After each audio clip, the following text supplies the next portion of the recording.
Brought to you by V-Guard. सध्या आपण ठाण्यामध्ये आहोत आणि ठाण्यातील लोकसभेच्या निवडणुकाचा रिझल्ट जो तो येणार आहे। मात्र त्या अगोदर पाहायला गेलं तर मतमोजणीच्या दिवशी काय निकाल लागेल हे माहिती नाही। मात्र सध्या तरी आता उमेदवार जे आहेत ते रिलॅक्स मूडमध्ये आहेत। आपण सध्या ठाण्यातील माजी खासदार राजन विचारे ठाकरे गटाचे आहेत, त्यांना आज उमेदवारी दिली होती आणि याच ठिकाणी आता ते प्रत्येक ठिकाणी जाऊन गाठीभेटी करतात। त्यांनाच आपण विचारणार, सर मतमोजणीला वेळ आहे, मात्र आता कशा प्रकारचा मूड तुम्ही रिलॅक्स मूड आता या लोकांमध्ये घालवत आहे? आज पुण्यश्लोक अहिल्यादेवी होळकर यांची जयंती आहे आणि त्यांचा आशीर्वाद घेण्यासाठी इथं आम्ही सर्व मंडळी इथं आलेलो आहे। आणि तुम्ही बघितलं असेल की आजच आयुक्तांना आम्ही भेटलो। पावसाळ्यापूर्वीची जी कामं आहेत, ज्या कशा पद्धतीने या ठिकाणी नाले अजूनही स्वच्छ झालेले नाहीत, त्यातली गाळ अजूनही काढला गेलेला नाही। 31 मेची डेडलाईन दिली होती, आज शेवटचा दिवस होता आणि ज्या पद्धतीने नाले साफ व्हायला पाहिजे होते ते नाले साफ झालेले नाहीत। त्या ठिकाणी कित्येक घरांवरती कित्येक अर्जदाराने या ठिकाणी अर्ज केलेले आहेत की वृक्षाची छाटणी करा, जेणेकरून ते वृक्ष या ठिकाणी घरावरती पडू नये। तुम्ही गेल्या वर्षी पावसामध्ये जवळजवळ 3 ते 4 लोक या ठिकाणी झाड पडून मृत्युमुखी पावले होते आणि त्याची गंभीर दखल मला वाटतं प्रशासनाने घ्यायला पाहिजे होते। आणि आज या संदर्भामध्ये कित्येक अर्ज त्या ठिकाणी पेंडिंग आहेत या डिपार्टमेंटकडे आणि ती धोकादायक असलेली झाडं त्या ठिकाणी काढण्यासाठी आयुक्तांना या ठिकाणी सांगितलेलं आहे। त्याचबरोबर रस्त्यावरती खड्डे पडलेले आहेत, ते खड्डे बुजवण्यासाठी सांगितलेलं आहे। त्यानंतर जी साफसफाई व्यवस्थित होत नाहीत। आज तुम्ही बघितलं असेल जेवढी बाजारपेठा आहेत त्या ठिकाणी 24 तासामध्ये कचरा त्या ठिकाणी उचलला गेला पाहिजे, परंतु तो कचरा 2-2 दिवस 3-3 दिवस त्या ठिकाणी उचलला जात नाही। आणि अशा पद्धतीने तुम्ही बघितलं असेल की अनागोंदी कारभार या ठिकाणी चालू आहे आणि तुम्ही नाले सफाई नसून ते हातकी सफाई चालू आहे। आणि असं असताना आज या नागरिकांना या ठिकाणी स्वतः यावं लागतं, निवेदन द्यावं लागतं, तक्रारी करावं लागतं। परंतु आज मला वाटतं आयुक्त साहेबांचा आज पहिला दिवस आहे, चांगले अधिकारी आहेत, त्यांना आम्ही सर्व निवेदन दिलेलं आहे आणि या 8 दिवसामध्ये जर व्यवस्थित साफसफाई झाली नाही तर परत एकदा आयुक्तांसमोर आम्ही जाणार आहोत। आणि तुम्ही बघितलं असेल आज कित्येक ठिकाणी होल्डिंग धोकादायक अवस्थेत आजही आहे या ठाण्यामध्ये आहेत आणि त्या होल्डिंगची साईज समजा 20 बाय 20ची दिलेली असेल तर 60 बाय 60 असेल किंवा ही जे काय अशा पद्धतीने महापालिकेचं नुकसान त्या ठिकाणी ही मंडळी सर्व करतायत। तर यासाठी हे सर्व निवेदन आम्ही त्यांना त्या ठिकाणी दिलेलं आहे। महापालिकेचं नुकसान होता कामा नये आणि सर्व्हिस रोड जो आहे, जो घोडबंदरचा जो सर्व्हिस रोड आहे, 1996 साली महापालिकेने एक निर्णय घेतला होता की जेवढी काही नॅशनल हायवे किंवा हे मोठे जे रोड्स आहेत त्या ठिकाणी गृहसंकुलना शेजारी सर्व्हिस रोड त्या ठिकाणी असावा आणि महापालिकेने इनिशिएटिव्ह घेऊन हे सर्व्हिस रोड त्या ठिकाणी बनवले गेले। परंतु आज ते सर्व्हिस रोड कोणातरी सांगण्यावरनं ते बंद करण्याचं काम या ठिकाणी MMRDच्या माध्यमातून होत आहे। तरी मला वाटतं आम्ही आयुक्तांना त्या ठिकाणी हे सांगितलं आहे की आम्हाला रस्त्यावरती उतरावं लागेल त्या ठिकाणी आणि जनतेच्या प्रश्नासाठी नक्कीच रस्त्यावर उतरून हे आंदोलन आम्ही करू। भाइयों बहनों, उनके राज में पावर रहे अनस्टेबल और हम रखे सब स्मूथ और स्टेबल। हमारा नेता कैसा हो जो स्टेबल पावर दे वैसा हो। अब की बार वी-गार्ड AC स्टेबलाइजर का चमत्कार। उमेदवार जे रिलॅक्स मूडमध्ये, मात्र तुम्ही रिलॅक्स दिसत नाही, कुठे ना कुठे काही ना काही कामासाठी जात असतात। का वाटतं मिरर रोड असेल, नवी मुंबई असेल, या ठिकाणी देखील पुढं कामाचा पाठपुरा असं चालू आहे? मला वाटतं जनसेवक, नगरसेवक आणि लोकप्रतिनिधी हे जे एकच वाक्य आहे की तुम्ही या जनतेने निवडून दिलेले लोकप्रतिनिधी आहात आणि तुमचं काम आहे जनताला अपेक्षित असणारं काम या ठिकाणी केलं पाहिजे। आज तुम्ही बघितलं असेल पावसाळा जवळ आलेला आहे आणि ज्या पद्धतीने या ठाणे महापालिकेमध्ये आज तुम्ही बघितलं असेल महानगरपालिकेची अवस्था, आज 5250 कोटीची महानगरपालिका या ठिकाणी ठेकेदारांचे पैसे द्यायला यांच्याकडे नाही आहेत आणि अशा परिस्थितीत तुम्ही बघितलं असेल परिवहन सेवा कोलमडलेली आहे। आज या परिवहन सेवाच्या 12 वर्षाची देणी त्या ठिकाणी बाकी आहेत।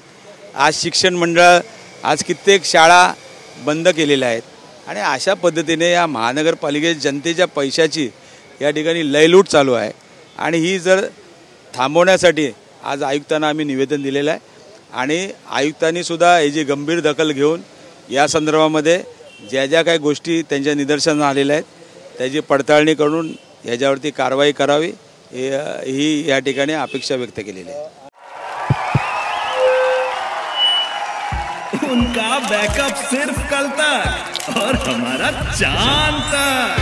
हमारा नेता कैसा हो जो नॉन स्टॉप बैकअप दे वैसा हो। अब की बार वी गॉट इन्वर्टर बैटरी का चमत्कार। निवडणुका झाल्या, ह्या देखील निवडणुका आहेत। यामध्ये बघायला गेलं तर जातीचं समीकरण समोर आलं, त्यानंतर विकास कामाचे मुद्दे आहेत ते बाजूलाच राहिले, अनेक आरोप प्रत्यारोप झाले। काय वाटतं एकंदरीत कायापालट होतोय ठाण्याचा रेल्वे स्टेशनचा, तुम्ही कशा प्रकारे पुढची भूमिका? मला वाटतं सर्वप्रथम मी जनतेचे आभार मानतो।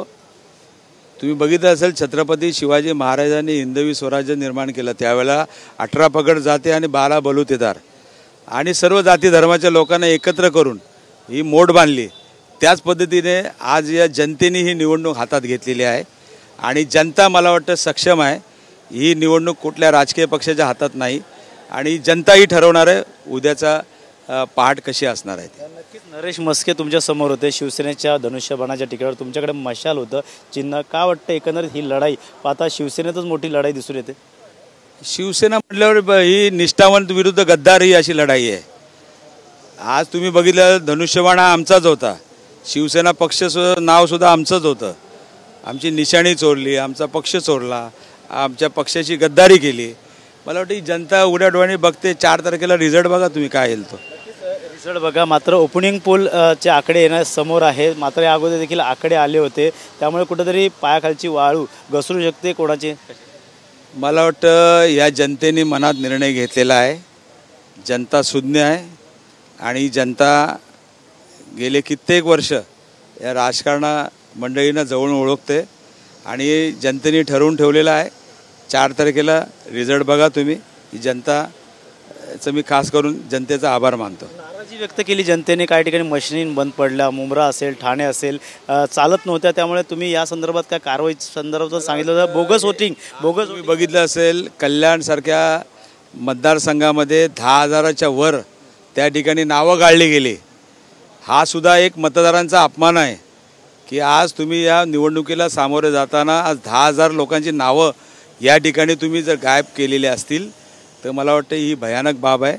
आज ठाण्यामध्ये सुद्धा कित्येक लोकांची नावं या ठिकाणी या मतदार यादीतून गायब केलेली होती आणि मला वाटतं जनतेने या सर्व गोष्टी जनतेच्या लक्षात आलेल्या आहे आणि फक्त आता 4 तारखेची वाट बघूया आपण। मशीन स्लो करण्यात आल्या होत्या, आरोप प्रत्यारोप होता तुमचा, काय एकंदरीत नाही?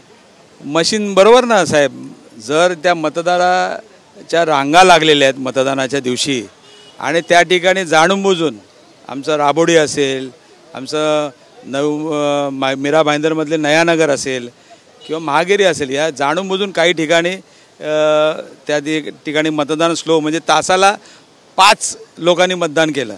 ह्याच्यावरून तुम्ही लक्षात घ्या। त्यानंतर आवाज उठवल्यानंतर मला वाटतं ती यंत्रणा सुरळीत झाली, परंतु जनतेने 2-2 तास 3-3 तास उभं राहून लाईनमध्ये उभं राहून त्या ठिकाणी आपला मतदानाचा हक्क बजावला आणि लोकशाहीचा उत्सव त्या ठिकाणी त्या लोकांनी भाग घेतला। वेळ कमी करण्यासाठी हा प्रकार झाला का? आणि या 8 वाजेपर्यंत मतदान करायला लागलं, लोकांना अजून वेळ दिली असेल? बघा त्या लोकांनी सर्व हे जे काय अडथळे निर्माण करायचे ते निर्माण केलेले आहेत, परंतु या सुज्ञ जनतेने सर्व अडथळे दूर करून त्या ठिकाणी मतदानास भाग घेऊन खऱ्या अर्थाने लोकशाहीचा उत्सव त्या ठिकाणी साजरा केलेला आहे। मोदीसारख्या लोकांना इथं आणलं होतं, त्यानंतर राज ठाकरे असेल, असे दिग्गज नेते या ठिकाणी तुमच्या विरोधात भाषणासाठी उतरले।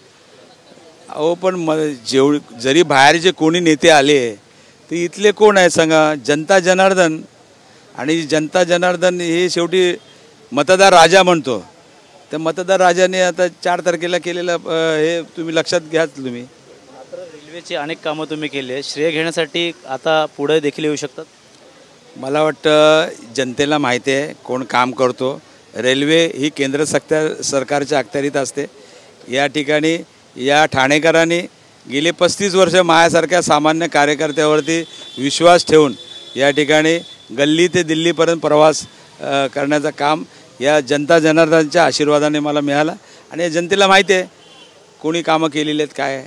महाविकास आघाडीकडून कशा प्रकारचे सर्व पक्षांनी तुम्हाला मदत? मला वाटतं मी खास करून इंडिया महाविकास आघाडी, राष्ट्रवादी काँग्रेस, शरद पवार साहेब असतील, त्याचबरोबर आमचे राहुल गांधी असतील काँग्रेसचे, त्याचबरोबर या ठिकाणी आप केजरीवाल असतील, तेजस्वी यादव असतील, त्याचबरोबर आमचे अखिलेश यादव असतील, संभाजी ब्रिगेड असेल, आमचं धर्मराज्य पक्ष असेल, या सर्वांनी RPI असेल, सर्व छोट्या घटक पक्षांनी सुद्धा या ठिकाणी पाठिंबा त्या ठिकाणी दिला होता. या लोकांच्या अथक प्रयत्नाने खऱ्या अर्थाने या निवडणुकीमध्ये जो काही मेहनत घेतली होती आणि या मेहनतीचं फळ 4 तारखेला नक्कीच मिळेल. बालेकिल्ला अजून बोलतात, बालेकिल्ला शिवसेनाचा हाच बालेकिल्ला आहे. मग काय वाटतं एकंदरीत बालेकिल्ला हा कोणाला?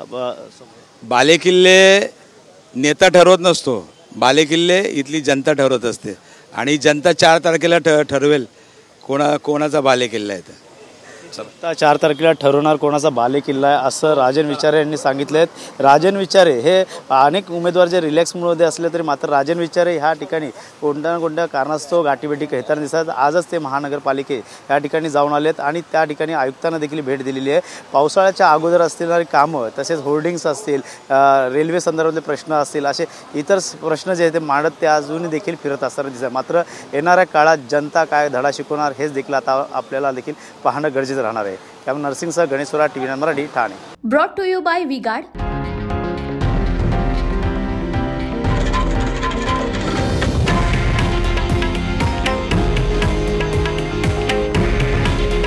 हे आहे देशातील नंबर 1 न्यूज नेटवर्क आणि आपण पाहत आहात TV9 मराठी.